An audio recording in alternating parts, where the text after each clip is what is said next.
The topic is the infectiousness of boredom.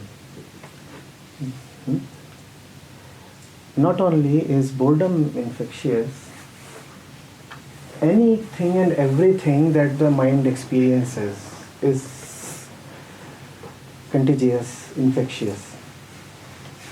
You experienced it with respect to one particular wave of the mind, one particular move of the mind right now.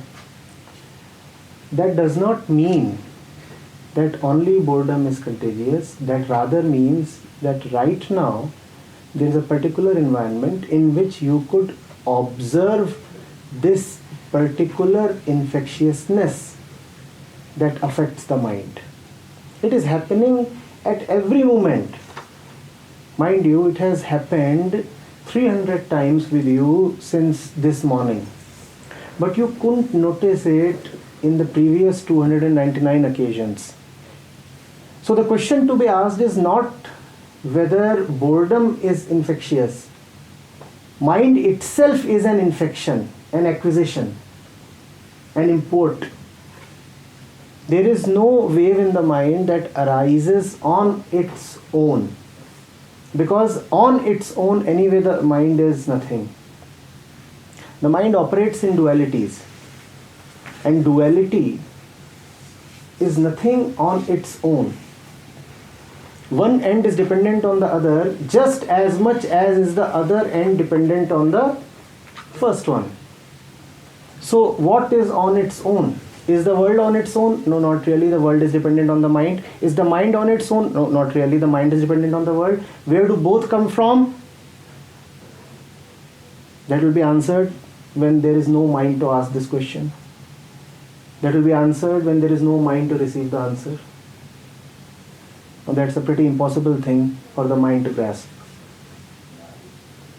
Ask yourself, why did it happen that since the morning you missed it 299 times?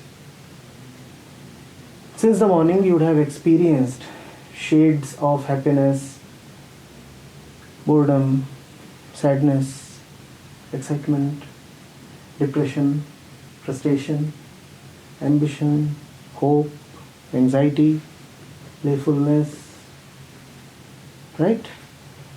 Each and everything that is possible to the mind keeps occurring randomly.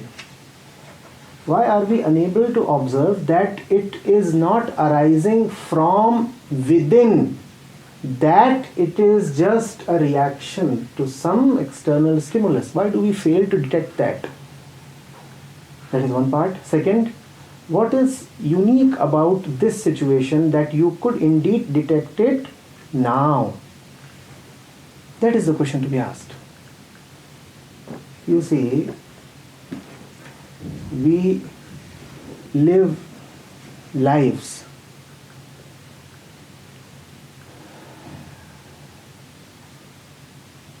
like the crow bird does. You would have heard of that story that is often narrated to kids. The cuckoo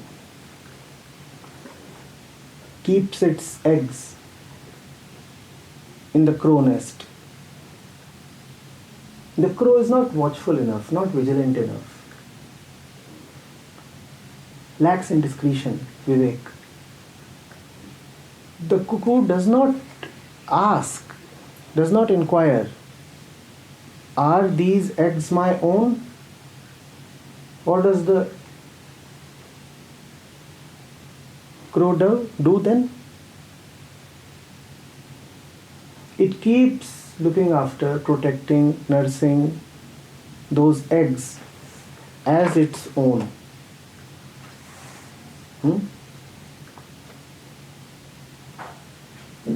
Only to be disappointed later on. In the moment when she is caring for those objects, she is very sure that they have arisen from her own self.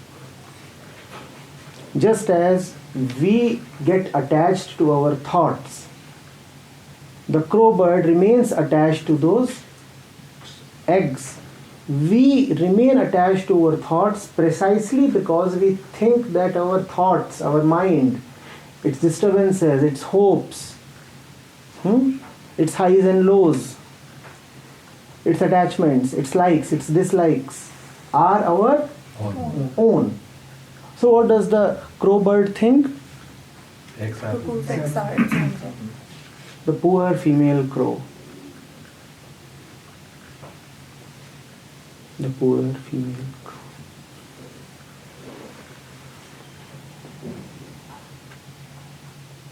And the cuckoo, well, she keeps on singing her way to fame. And the crow, lots of hard work.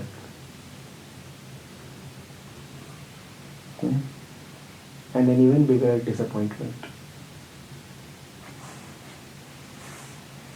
Do we know whether that which we consider as our own is our own at all? And I'm not talking of property here. I'm talking of something subtler than that. I'm talking of the mind. I'm talking of our inclinations, our attitudes, our opinions, our ideologies. Do they really, really belong to us? The question is important because we invest a lot in them. I read yesterday that a woman is ready to divorce her husband because he is not prepared to support a particular politician. The woman has a particular ideology. The woman is saying that this ideology is extremely important to her. Now, what enables the woman to say that? Her misplaced belief in the relation of the ideology to her own self. She believes that the ideology has, arisen from her self. So she takes the ideology as something very dear to her. So she takes the ideology as more intimate to her than her husband. So she is saying, well, of course that which is far away can always be sacrificed for the sake of that which is closer. What is closer? My thoughts. My thoughts about that politician. And it doesn't matter whether the thoughts are about a politician or about a sack of hay. The object is not material. What is material is that these thoughts are mine. Now, these thoughts could be about anything. They could be about cow dung. How does it matter? They are my thoughts. They are my thoughts. It doesn't matter what is the object of the thoughts. Whatever be the object, I have chosen the object.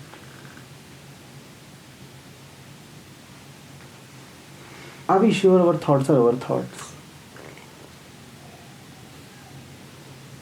We invest really, really so much in them. We talked of a case where a family was being disturbed because of ideology. That was just a starter. How about all the families that are started on the basis of ideology? Is that not a bigger tragedy? If disrupting a family based on ideology is tragic, is it not even more tragic to begin a family based on ideology? Is the family itself not an ideology?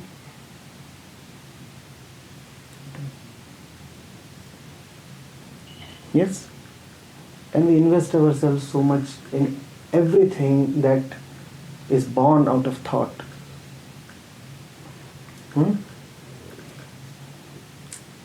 To a vast majority of human beings, what is religion? Except an ideology. To the vast majority of human beings, is religion a relentless dive into the truth? Is it? Or is it about pursuing ideals, myths, codes of conduct, stories, thoughts? And don't we give ourselves up to religion? I'm not only talking of the established religions, I'm also talking of the prevalent religions that have not been so far accepted as religious religions. I'm talking of greed, I'm talking of career,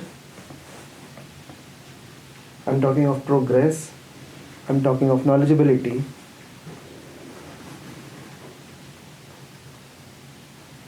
One question. Had we not been told what to do, what would we have done? Now don't dismiss it as naive or childish. It's an extremely important question because like the crow bird, we might be investing our life in something that is not our own. So I'm asking, had we not been told what to do, what would have we done? Come on, please. So we imitate whatever is around us. That is right. We would have imitated whatever was around us at that particular time. Would it not be scary if it turns out that even not to imitate is an imitation? That even the thought to not to imitate is an external insertion? Would it not be scary? That we have dumbed ourselves down under the weight of these imports, these layers of conditioning so much that even the thought that these layers are loathsome is now just an external thought.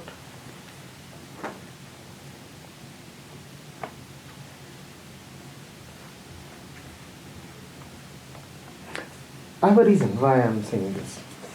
Had we really recognized that these are external, could we really spot that out?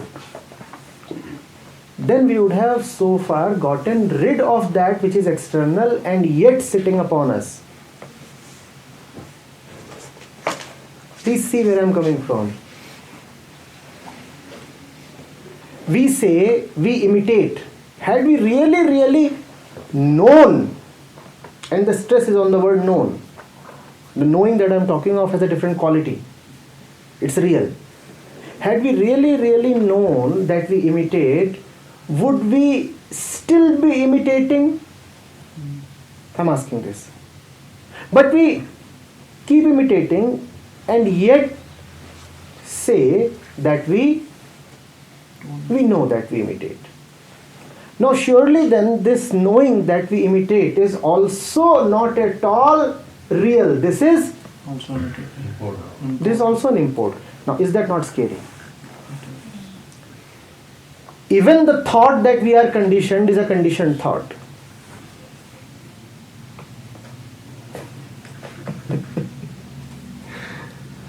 So what are we left with? What are we left with?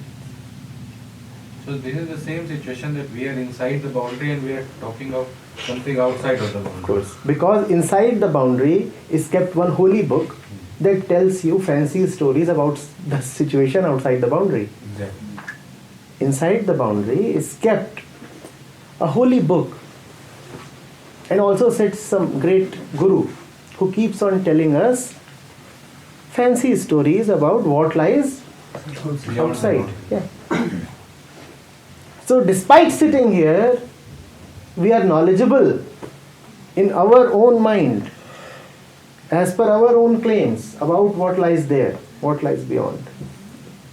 Oh, we know what heaven is like. Oh, we know what it means to transcend.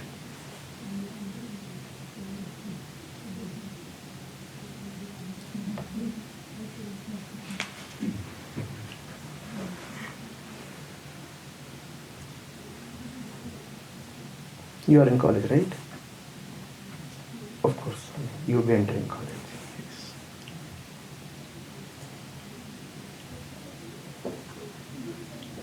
Virgins talk so much about sex, right? Don't they, in college? Yes, I do. That's it. Sitting virgin, you talk so much about sex. Sitting in the room, you talk so much about what lies outside. Yeah.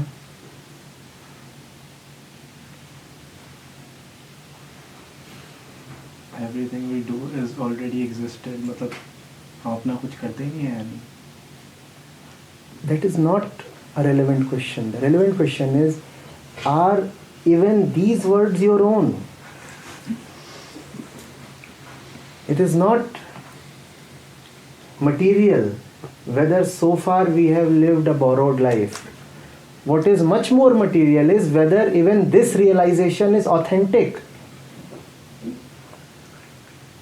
I have spoken to thousands and thousands of people so far, and no less than a few hundreds of them have gone back realized.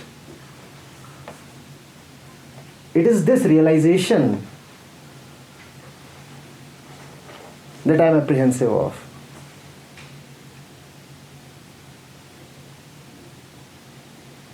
Ignorance is imported. All right, of course, it has to be imported because the nature is not to be ignorant. So it has to be imported. The trouble begins when even realization is imported, and that is a big, big trouble. So don't realize too quickly. I'm very scared of enlightenment.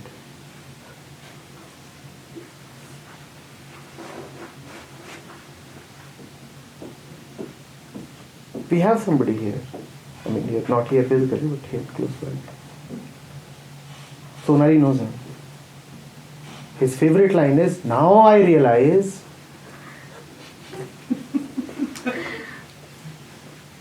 he has been on a realizing spree since the last 3 years or so. He is a serial realizer."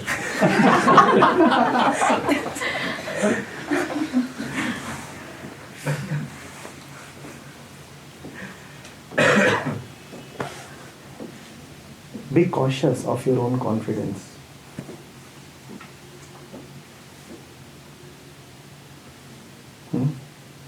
The ego likes to settle matters too soon. The ego likes to conclude too soon.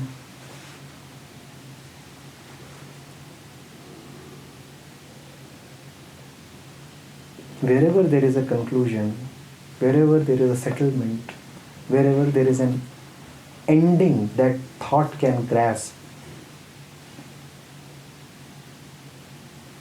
it is a false ending, it is a false realization. I have no interest in talking about what true realization is like. True realization is anyway not a subject matter of discourse. We should rather warn of that which is false.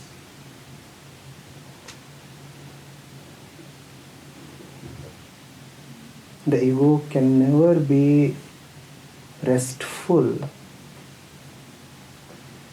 with loose ends, with uncertainty, with ambiguity, with things that are not beginning and not ending, with matters that seem absurd in a sequence of time, with issues that apparently do not have a cause, with actions that apparently do not result in anything. The ego will be very restless with these. So it will try to close matters, it will try to conclude, it will try to assert. The assertion cannot be, "I do not know," because that is a very unstable assertion. If you do not know, then the responsibility is upon you to know. Sooner than later, after passing through a series of "I don't knows," the ego would quickly like to come to I know. "I know." Please be cautious of that. A few times the ego can accept this, "I don't know." But that "I don't know" is unstable. The ego would want to cross over that. using knowledge. And knowledge is always Important. important.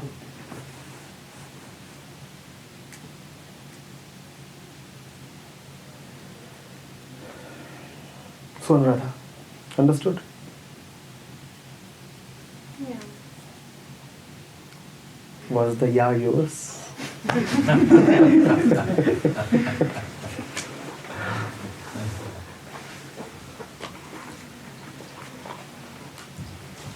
Now, remain attentive. Boredom was inflicted upon you by somebody. Watch out whether excitement too is inflicted upon you by somebody. Does excitement ever arise from within? Can you be excited without stimulus?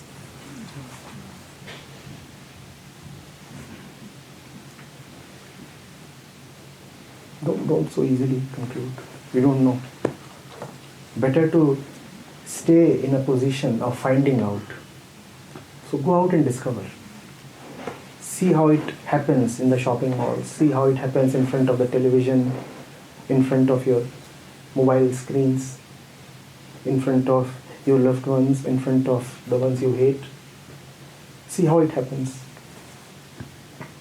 You must watch the whole process. Watching the process is infinitely more important than coming to well accepted conclusions. General truths are of no help to anybody. God rules. God made the earth and man. How does it help you? It is not at all your truth. It is just an imported axiom. Not even an axiom, because an axiom means it is carrying at least some factfulness. It is just rubbish. It is just something that you have taken in as the truth.